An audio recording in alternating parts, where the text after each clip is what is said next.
Good morning and welcome to Impact. I'm Russell Thomas, and joining me today is Henry Hunter, who is the, let's see if I get this right, the president and the CEO of Wood Buffalo Housing. Welcome, sir.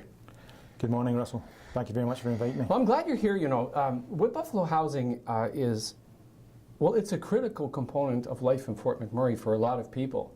And this is an opportunity to maybe inform some folks who have heard the name, but maybe don't know what it's all about. But before we get there, how long have you physically been living in Fort McMurray now? I've been living in Fort McMurray. I'm in my sixth year. So, and where did you come directly from Scotland? Because I know that's where you're from originally. That's where I'm from originally, but no, I came from Winnipeg. I moved to Winnipeg in 2005. Prior to that, I was working in the Middle East, and decided we weren't going back to Scotland, and we immigrated to Canada. And I got offered a job with a company in Winnipeg, so that's where we moved to first. What was your work? I'm an engineer. I'm an engineer by background. I've done a lot of work in the water and wastewater side, and also a little bit in the oil and gas industry. Grew up in Scotland, I assume. I grew up in Scotland, yes. What part? There. I was born just outside Glasgow, a place called Greenock, and moved when I was in my teens to the north, just outside Inverness. And Inverness that's where my wife and kids are from. Nice. So, what did your parents do? My dad, he was a machinist, and my mother was a nurse. So maybe a little bit from your dad in terms of how things work. Absolutely. And Absolutely. your people skills from your mother. Absolutely. Yes. Yes. So Henry and we go back. The nice people skills from my mother. Absolutely, sir. So Henry and I go back. We worked together a lot when Henry was working with the municipality, and you then went on to work with KAOS College for a little while. And when did you make the move to Wood Buffalo Housing? I joined Wood Buffalo Housing at the end of January this year. So I've been there just short of 4 months. So you're slowly getting the hang of it, I'm sure. Yeah, it's been a big learning curve. It's like drinking from a fire hose, but you know, it's starting to get manageable. And the reason we're here talking about this subject today is the whole idea of affordable housing and some of the opportunities that exist today through Wood Buffalo Housing. But let's start with, what is Wood Buffalo Housing in terms of its structure? Because I'm sure most people have no idea. So Wood Buffalo Housing is a housing corporation, and it's a housing body as far as the provincial government is concerned as well. So, and Wood Buffalo Housing provides the full spectrum of housing services from the homeless. We have the homeless shelter at Marshall House, through to social housing, helping people who can afford housing. And then we also have what was known as the gap housing, which is people who are, you know, in services that don't pay enough to sort of afford market rent. And that's the sort of full range that we have. We also have the seniors housing in Fort McMurray as well. We operate the Rotary House and Arabasca House. So we covered the full spectrum, and you know, since its startup in 2001, Wood Buffalo Housing has helped over 7,000 people, you know, achieve the goal of home ownership. Wow. Not sort of home ownership, but have a home here in Fort McMurray, in Wood Buffalo. And I imagine because of just the circumstances of this place, and you're talking about 2001, and I'm having to stretch my memory, even then, the economy was picking up, it was starting to steamroll. Rents were going through the roof as there was, the LOA was in effect back in those days, so the rents started to skyrocket. So the role of affordable housing and even the viability of Fort McMurray had to be profound. Absolutely. You know, the likes of affordable housing is needed for, you know, people, primarily a lot of people working in the service industry and in the public services. You know, they weren't earning oil industry wages, so you know, the sort of market rates were too expensive for them. How many units? You started saying all of these different things, and I'm starting to do the math, but how many actual housing units do you guys manage or control? We currently, at the moment, it's just north of 1,200 properties. Wow. Spread throughout the community? Spread throughout the community, yes. We have the majority of our housing is in the Timberley area. We have a little bit at Edgewater Court, which is downtown, and we also have property in Anzac, Jonvier, in Conklin, and in Fort Chipewyan. Now, to be fair. There were times when you had long waiting lists, and there was no room at the inn per se. It's a different story now. There is opportunity for people. You have some vacancy. I'm interested to know if someone is hearing this program, they maybe fit in one of those categories that you have. What's the starting point for them? Where do they begin? Like, how do they begin step one of finding out if they perhaps qualify? Step one is contact our applications office. Which is where? Which is 799-4050. Oh, it's a phone number. It's a phone number. You can also get to us through info@wbcad.ca. Gotcha. .ca. And you have a website, so I'm sure all the stuff is there. Yeah. Are you limited in terms of you have vacancy, but some of those, how do I ask this? Some are funded by the provincial government under a certain umbrella. So where is the opportunity that you have right now? We are able to. We have a program there which will meet almost everybody. Wow. You know, for social housing, there's a core needs income threshold, or sorry, there's a threshold.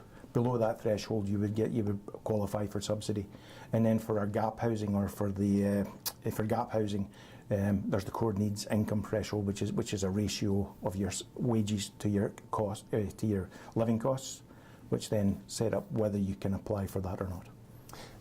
I think it's fairly obvious that whatever vacancy you have might be fueled by the population drop, but has there been a change, generally speaking, in the housing market since the economic decline that's also had an impact on the demand for what you have to offer? Absolutely, and you know, at the time that the economy sort of changed back sort of February last year, I think, the sort of availability of housing in the community is more than the demand. So at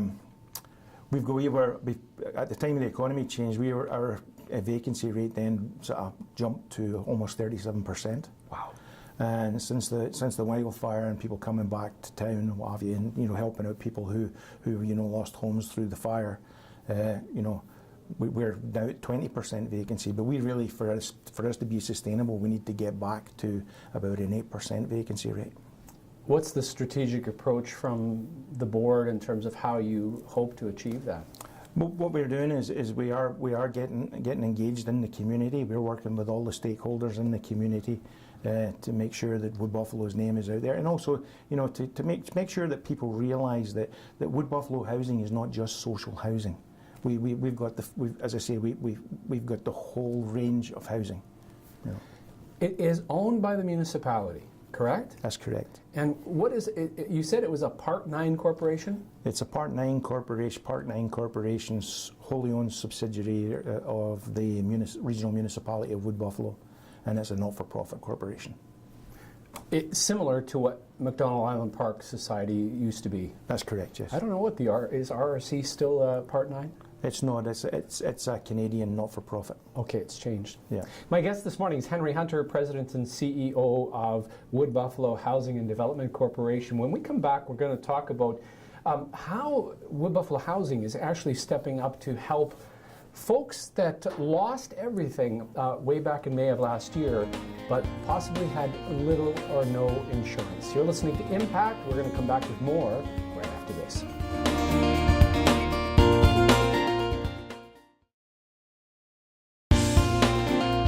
Welcome back to the show. Our guest today is Henry Hunter, CEO and President of Wood Buffalo Housing. Henry, I was telling you off the air that I had no water yesterday at my house, and for like most of the day. And I'll tell you how much you appreciate when you don't have it. It's something you never think about. When you don't have the water, you go, oh my heavens. And when it came on at 10 o'clock, the feeling of relief that swept over me was incredible. And it kind of puts me in mind of the many folks that lost everything in the fire and what they must still be feeling, especially those folks that found themselves on the end of having no insurance the day after. What is your understanding of the number? Like, how many people do you think have identified as having no insurance. That's one of the problems that's out there, Russell, is that nobody really has the number. And that's been an issue for us. We wanted to get involved, or our board wanted to get involved and help out, but there's not any data out there as to the amount of people that have actually been affected by having no insurance or being underinsured. But we do think there's a significant number of people. Ross Penner was in your chair a number of weeks ago, and he was talking about the fact that after the 1 year anniversary, the people that are beginning to realize they're underinsured is going to keep going up with the as time marches along, and they get into the building process and they realize, oh man, we don't have enough. Are you anticipating something similar? Absolutely. I see. 1 year anniversary, we're going to see people running into the limits of their insurance, with respect to their accommodation and things like that. So they're going to find it more and more difficult. We've talked off the air about the work that the Ensure group is doing. Ensure being non-NGOs. Let's see if I get Ensure in serving underinsured and uninsured recovery. And they're doing it many different ways. Wood Buffalo Housing is coming to the table with an additional way that you might be able to provide some help. Give us a sense of what that's going to look like. So we realise is that Ensure is not going to be able to help everyone. And so we wanted to bring forward another program, and what we're doing, launching now, is a pilot program for underinsured and uninsured. And basically what that is that's an extension of our home ownership program, which we've had since 2005. So that will be open up the criteria to include people who have lost their home through being uninsured. There's a few bit of criteria around that. They'll have to be their primary residence. They'll have to show that they were living in the home that they lost, that it wasn't a rental property, things like that. And those are the sort of criteria. They'll have to have basically lost everything, in the fire. We'll get them on board with that. Let's talk about your home ownership program. At a high level, how does it work? So we have tenants, and that want to get into home ownership, but they would not necessarily qualify completely for a full mortgage. So what they do is they qualify for a mortgage based on a first and second mortgage approach with Wood Buffalo Housing, backstopping the second mortgage. And it's been successful? It's been very successful, yes. Do you have a sense? We have about 200, I think it's about 280 people. Wow. in houses at the moment. So are these homes owned by Wood Buffalo Housing, or are they market homes that somehow you're getting involved with at a financial level? They are homes that have been built by Wood Buffalo Housing, and so and opened up to people for the home ownership program. A large number of the homes in Meadow Creek Village, that's the way that they've been done. I know that Ross was saying that they were able to identify that over 300 families, at a minimum, had no insurance. And that was just based on the Red Cross intake as people began to come home, which is, I know that number has shocked a lot of people. And I can imagine maybe I can't imagine how hopeless and helpless they might be feeling through all of this. But here's another opportunity of hope. And when they phone that number, give that number one more time. 799-4050. 799-4050. Write that number down if you're listening and you're in this situation. What is the process that your team will take them through? So basically, when someone calls, they'll take the information, and then we will then they'll set up a confidential interview and discussion. And so that the whole process is confidential, because we do understand that some people will feel embarrassed in being in this situation, so we want to keep it confidential.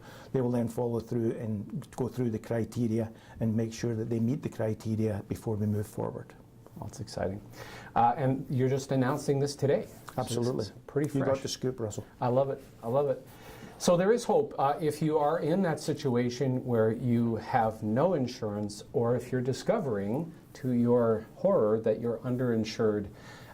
Certainly get in touch with Wood Buffalo Housing. You have an awesome team over there. I've had a chance to work with them prior to you coming on board. They love what they do and how they get to help people. How many do you have at Wood Buffalo Housing? Wood Buffalo Housing it's about 109 staff. Wow. Great team. great team working very hard. And you know, the slogan is that we just mentioned, the staff came up with that just last week, is we've got a program for everyone, a program for all. Love it. Well, affordable housing is a huge issue in Fort McMurray, and even in this time of an economic downturn that we've been in for a couple of years, it's still an issue. And this organization, which is a nonprofit Part 9 corporation owned by the municipality, has the mission of providing options for people. We're going to come back with more. My guest is Henry Hunter, the President and CEO of Wood Buffalo Housing, and you're listening to Impact. It is a collaboration of United Way, Fuse Social, our friends here at Shaw TV Fort McMurray, and 91.1 The Bridge.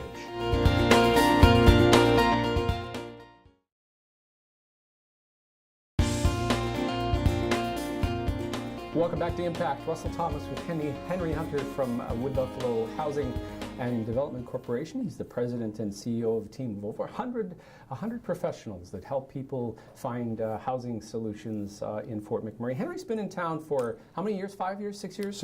I'm in my 6th year now. How would you, if you were talking about Fort McMurray to somebody from away, having been here in that time, how would you describe this place and its uniqueness? Wow. So Fort McMurray to me is a great place. I've had a lot of fun here. It's very fast moving, and it's, you know, what I would really say is it's a place of opportunity. My daughter's moved here now, and her boyfriend has been living with me now for the past 3.5 years, and he came up here to get some experience as an IT technician.